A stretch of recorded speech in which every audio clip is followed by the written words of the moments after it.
जो चोर आज चोरी करके गया है वह तो सचमुच ही पुलिस वाले की गाड़ी चोरी कर ली और अब इसी रोड से वह चोर आने वाला है। तो मैं आज उसका पापड़ी बनाने के लिए रोड पर बड़ी बड़ी लोहे की कीलों का जाल बिछा दिया है। तो चलो आओ देखते हैं वो कौन सी गाड़ी में चोर है। यही गाड़ी चोर की है, लेकिन इसका पापड़ी बनने से पहले। बेटा, मुझे देखकर इग्नोर मत करना।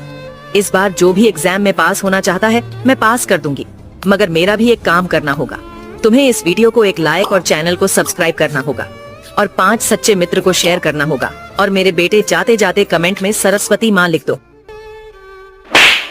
अरे बाप रे, चोर का तो टट्टी ही निकल गया। भाग भाग जूते भाग, बहुत दोगला बाटी थी।